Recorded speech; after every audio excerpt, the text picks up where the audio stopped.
Chairman of our Democratic State Committee, Pat Lynch. Ladies and gentlemen,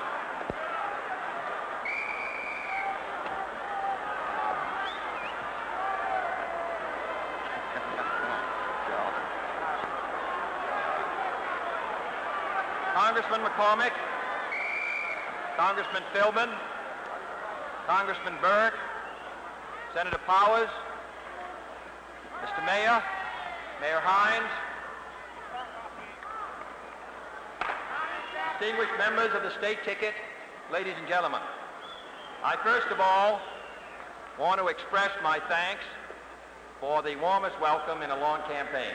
I'm delighted to be back.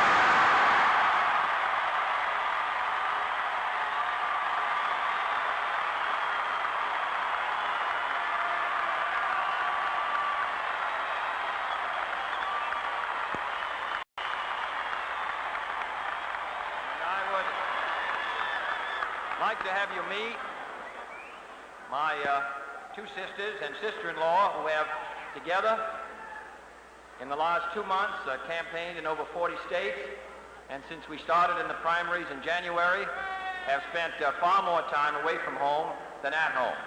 My sister, Patricia Lawford from California,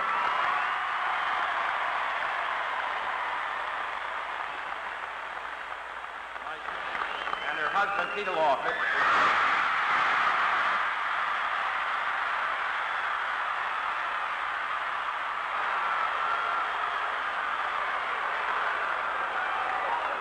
Very big in Boston. My sister, Eunice Shriver from Illinois.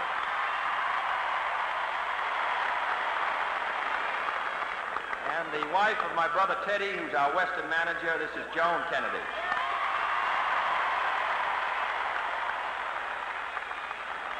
Congressman McConnell, ladies and gentlemen. Let me say that I am delighted to be here on the platform tonight with my distinguished running mates from this state, who I hope you will elect tomorrow, Tom O'Connor as United States Senator.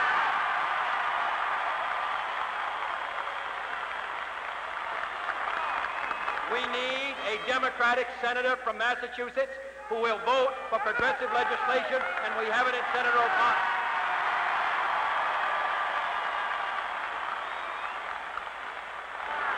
Joe Ward, who I'm hopeful will be elected the governor of Massachusetts tomorrow.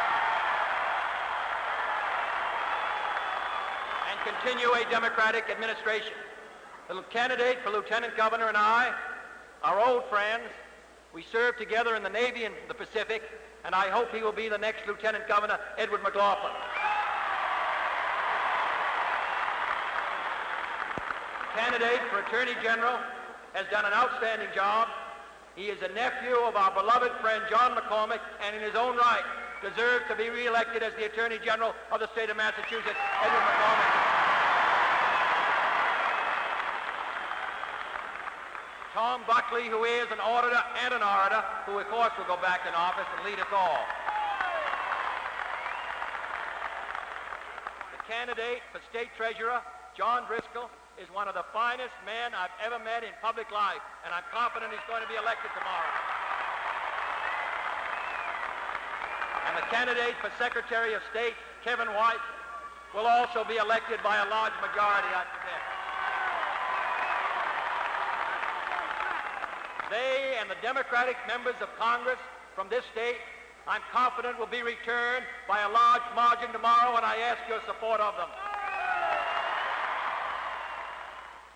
Jobs for men and women who want to work, the development of our resources, the symbolic feeling of a nation, the image the nation presents to the world, its power, prestige, and direction, all ultimately will come to rest upon the next President of the United States.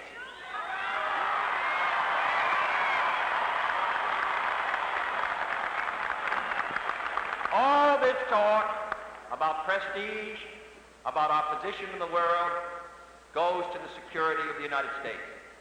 It does no good for this administration to lock polls up, taken of our position overseas, of the judgment that people have of us. All of us know the truth.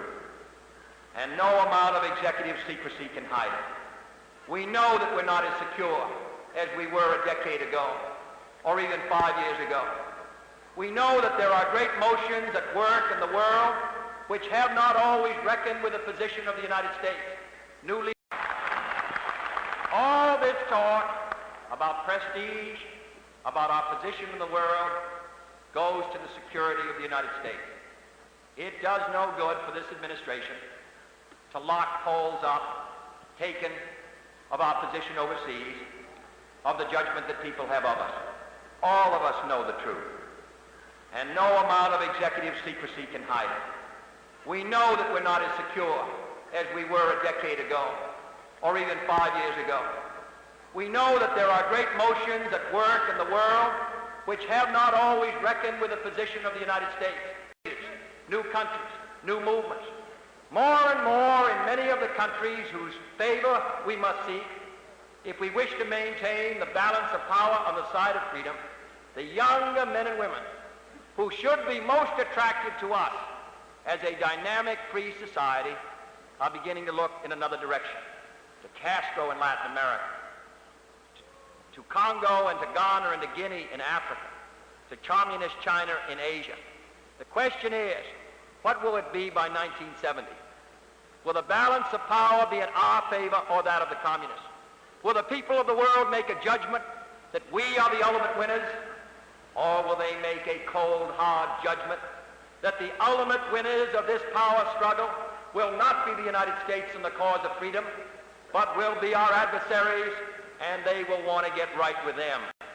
I want them to be convinced that we are at work in this society as a serious, determined people, building in the United States the kind of society which can serve as an example to all those who wish to be free, but may not have determined that freedom represents the opportunity for them.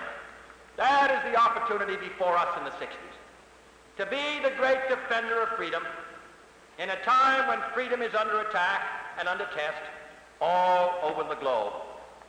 Thomas Paine said in the American Revolution, "The cause of America is the cause of all mankind." And now in the revolution of 1960, the cause of all mankind is the cause of America.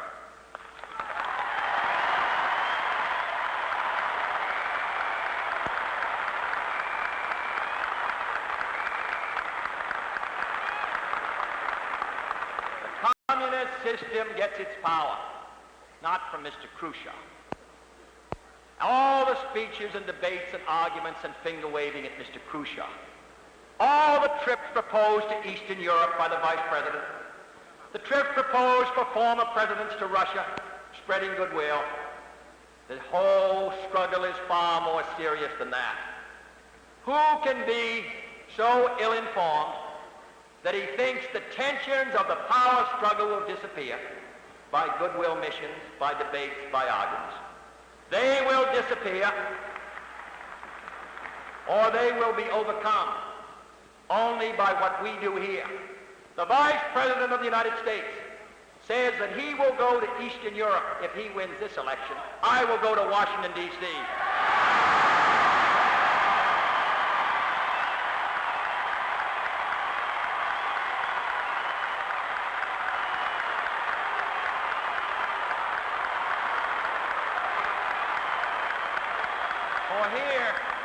For here is where the job must be done.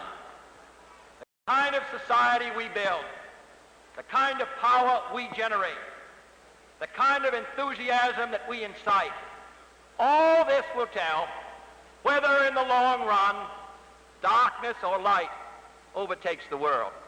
I welcome the opportunity to be engaged in this struggle as the chief arm of freedom. It is a proud privilege that we hold as citizens of this country. I welcome the opportunity, if elected, to serve as President of the United States, and if unsuccessful, to continue to serve in the Senate at a time when the role of Americans should be one of pride and satisfaction, that history and their own choice has made it possible for them to be the defenders of freedom.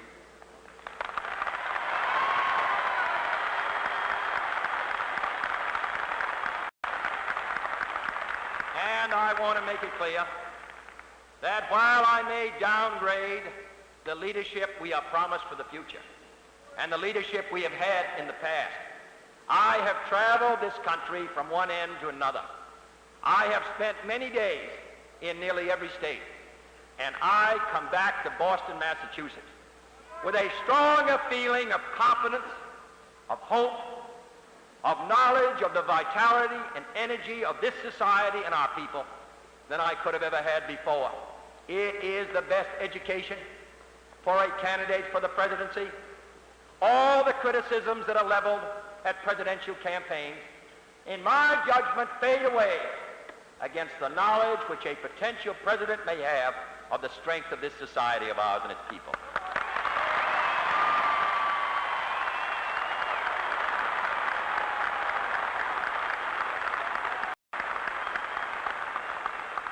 So I come here tonight.